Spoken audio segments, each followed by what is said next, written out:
आप सब। मैं स्वागत करता हूं आपका हमारे YouTube चैनल इनसाइट्स पर। आज हम बात करने जा रहे हैं बैंकिंग एंड फाइनेंशियल अवेयरनेस। जी हाँ, बैंकिंग एंड फाइनेंशियल अवेयरनेस जो कि बहुत सारे बैंक एग्ज़ाम्स हुए। जैसे मैं IBPS की बात करूं जो अभी भी हाल ही में आया है, IBPS RRB, और साथ ही साथ LIC AO SBI PO clerk IBPS सबके लिए बहुत इंपॉर्टेंट है। जो मेंस में, जी हाँ, जो मेंस में काफ़ी महत्वपूर्ण भाग होता है, जो कि 40 मार्क्स का लगभग आता है हमारा। अगर मैं ओवरऑल बात करूं कंसोलिडेटेड फॉर्म में तो 40 मार्क्स का आता है, जिसमें करंट अफेयर भी कहीं ना कहीं रहता है, लेकिन वो करंट अफेयर सब इसी PDF से आती है। ये मैं गारंटी दे सकता हूं आपको। और ये PDF पार्ट बाय पार्ट हम नीचे डिस्क्रिप्शन में आपको अवेल कराते रहेंगे। तो आप ये श्योर कर लीजिए कि आप वो PDF को कंबाइन करें, डाउनलोड करें ये वीडियो देखने के बाद, और साथ ही साथ डाउनलोड करने के बाद उसको प्रिंट आउट करा के आप उसको अच्छे से तरीके से पढ़ें। अगर आप ये PDF पढ़ लेते हैं ना, तो मैं आपको गारंटी देता हूँ कि लगभग जो मेरा पर्सनल एक्सपीरियंस रहा है कि कितने क्वेश्चन आते हैं, तो मैं आपको बता दूं एक्चुअल में जो क्वेश्चन आते हैं इससे, जो 40 में से, जैसे 40 क्वेश्चन टोटल आते हैं अपने, है ना, GE के रहते हैं जनरल अवेयरनेस के नाम से, जिसमें बैंकिंग फाइनेंशियल अवेयरनेस इंक्लूड रहती है। उसमें लगभग 25 क्वेश्चन, या मैं उससे ज़्यादा ही कहूँ तो इसी PDF से आ जाएंगे। अगर आप ये PDF पूरी पढ़ते हैं तो ना केवल ये मेंस में, बल्कि जब आपका इंटरव्यू होगा तब भी ये बहुत मददगार साबित होने वाला है इंटरव्यू के समय पे। ठीक है, तो चलिए बिना टाइम बर्बाद किए हम शुरू करते हैं। और अगर आपने चैनल को सब्सक्राइब नहीं किया है तो सब्सक्राइब कर लीजिए। और अगर आपकी डिमांड है कि हम कौन सी चीज़ पढ़ाएं या कौन सी सब्जेक्ट आपको प्रोवाइड कराएं, टिप्स कौन से सब्जेक्ट के ऊपर दें, तो आप कमेंट करिए, हम ज़रूर उस पर कोशिश करेंगे। मैं अपना पर्सनल एक्सपीरियंस शेयर करूँगा। मैंने हालांकि 2 बार IBPS क्लर्क और IBPS PO क्लियर कर चुका हूँ, इसलिए मैं सोचता हूँ कि मैं फिट रहूँगा आपके क्वेश्चंस के आंसर देने के लिए। चलिए शुरू करते हैं। आज हम पढ़ेंगे फाइनेंशियल अवेयरनेस कैप्सूल है मेरी ये, और जिसमें जो केवल बैंकिंग एग्ज़ाम के लिए है और आप इंटरव्यू के लिए भी पढ़ सकते हैं। तो चलिए कुछ चीज़ें मैं आपको बता दूं। सबसे पहले इसकी हिस्ट्री कहाँ शुरू होती है। सबसे पहले आपको पता होगा कि सेंट्रल बैंक ऑफ इंडिया, जो कि RBI का बैंक है, वो उसको रिजर्व बैंक ऑफ इंडिया बोलते हैं, जिसकी स्थापना हुई थी 1934 के एक्ट से। ये तो सबको पता होगा, जिसकी स्थापना हुई थी 1934 के एक्ट से हुई थी। ठीक है, और उस एक्ट के बाद, ये जो एक्ट आया था उसके बाद, ये देखिए 1934 में आता है एक्ट, उसके बाद 1935 में हो जाती है इसकी स्टेबलाइजमेंट, मतलब ऑफिशियल स्टेबलाइजमेंट, जिसका शेयर कैपिटल रहता है 5 करोड़। और उस समय जो हमारी कमेटी थी उसको हिल्टन यंग कमीशन बोला था, जिसने सिफारिश की थी। आप अगर आपको ये नहीं पता कि कमेटी की सिफारिश पे क्या क्या होता है, तो आपको मैं कुछ एग्जांपल देना चाहता हूँ। जैसे उषा थोराट की कमेटी है जो स्मॉल फाइनेंस बैंक की स्थापना की है। नचिकेत मौर्य जी की कमेटी है जिसने पेमेंट बैंक की स्थापना की है, टू अवेल फाइनेंशियल इंक्लूजन। ठीक है, तो और इसके बाद अपना क्या सिस्टम आता है कि जो नेशनलाइजेशन कब होती है, ये कई बार क्वेश्चन, जी हाँ, ये क्वेश्चन बहुत महत्वपूर्ण है। RBI का नेशनलाइजेशन कब हुआ था, तो 1 जनवरी 1949 में नेशनलाइजेशन हुआ था। ये आपको ध्यान रखना है, बहुत महत्वपूर्ण क्वेश्चन, ये हर एग्जाम में एक बार आता ही है। ठीक है, और ये इंटरव्यू में भी पूछा सकता है, तो ये आप ध्यान रखिएगा कि नेशनलाइजेशन कब हुआ था। फिर मैनेजमेंट ऑफ RBI क्या है, तो इसमें आप एग्जीक्यूटिव हेड, सबसे पहले तो ऊपर होता है गवर्नर, जो कि शक्तिकांत दास जी है। उसके नीचे 4 लोग होते हैं, 2, 3 और 4।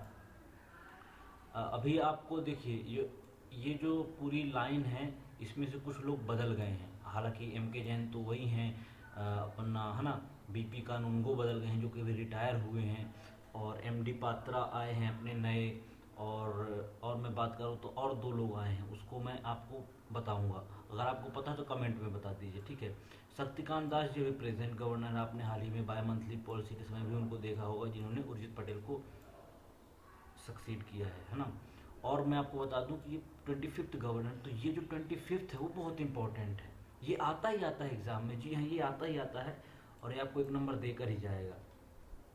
उसके बाद जैसे अपन बात करते हैं डिप्टी गवर्नर की, तो अपना मैं पहला बता दूं, पहला डिप्टी गवर्नर अपना विश्वनाथन जी हैं, दूसरे हैं MD पात्रा जी, तीसरे हैं अपने MK जैन जी, और चौथे जो अभी नए अपॉइंट हुए T. रविशंकर जी। जी हाँ, T. रविशंकर जी चौथे। तो 4 डिप्टी गवर्नर के नाम मैं आपको बता दिया। और उसके बाद अपन आते हैं तो reserve bank of India 1934 act. जी आप कोई भी बैंकिंग हो इंडिया में दो एक्टों से उसको कंट्रोल किया जाता है, तो रिजर्व बैंक ऑफ इंडिया 1934, दूसरा बैंकिंग रेगुलेशन एक्ट 1949, बहुत इंपॉर्टेंट है। और ये पावर क्या देता है, जी हाँ, ये केवल आप सुनिए, आपको यहाँ रटने की जरूरत नहीं, आप सुनेंगे फिर इस पीडीएफ को पढ़ेंगे तो यकीन मानिए एक बार में आपको याद हो जाएगा। लाइसेंस देती है हर बैंकों को, ब्रांच के एक्सपांशन करती है, जैसा कि आप देखे होंगे कि ये बैंक की नई ब्रांच यहाँ खुली तो कौन लाइसेंस देगा यार, आरबीआई देगा, ऑब्वियस सी बात है। लिक्विडिटी ऑफ देयर एसेट, जैसे repo rate, reverse repo rate के थ्रू लिक्विडिटी मेंटेन करते हैं, अनएम्प्लॉयमेंट को रिड्यूस करने का प्रयास करते हैं, management and methods of working, merger करते हैं, जैसा कि मर्जर का मैं आपको अभी रिसेंट सिनेरियो बताऊं तो यूनियन बैंक में कॉरपोरेशन बैंक और आंध्रा बैंक का मर्जर हुआ है, ठीक है, ये आपको पता होना चाहिए। यूनियन बैंक है जिसमें आंध्रा बैंक और कॉरपोरेशन बैंक का मर्जर हुआ है, ठीक है।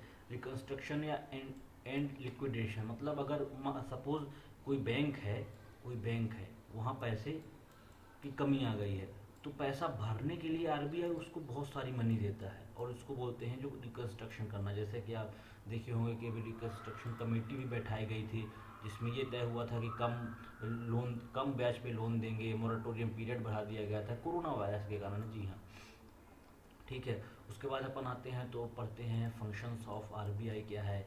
इश्यू ऑफ करेंसी होती है, लेकिन एक बात ध्यान रखिएगा, इशू ऑफ करेंसी तो है, कुछ करेंसी होती हैं जो ये इशू नहीं करती, जैसे 1 रुपये की नोट हुई, 1 रुपये की नोट को छोड़कर बाकी सब नोट ये इशू करती है।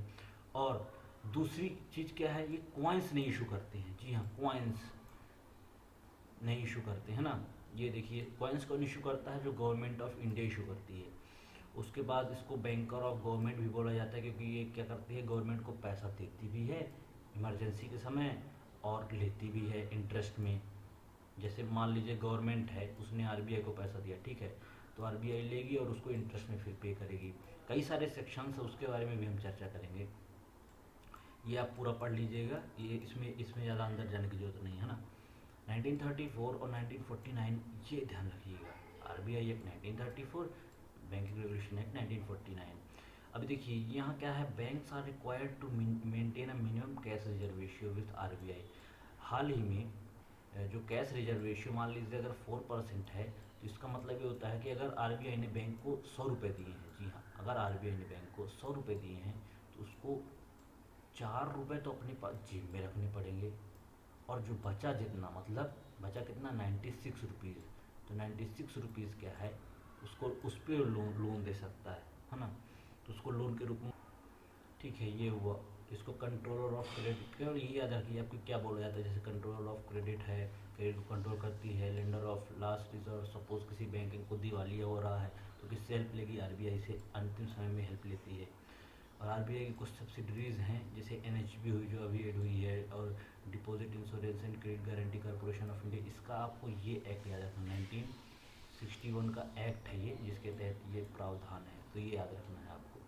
और भारतीय रिजर्व बैंक मुद्रा प्राइवेट लिमिटेड जो कि छापती है ना, सप्लाई और डिमांड के बीच में जो मेंटेन रखती है। तो आज के लिए आरबीआई के ऊपर बहुत सेक्शंस दिए हमने, क्या है हिस्टोरिकल बैकग्राउंड जाना। कल हम पढ़ेंगे की फीचर्स क्या है बैंक नोट के जो आरबीआई इंट्रोड्यूस करता है। बहुत बहुत धन्यवाद देखने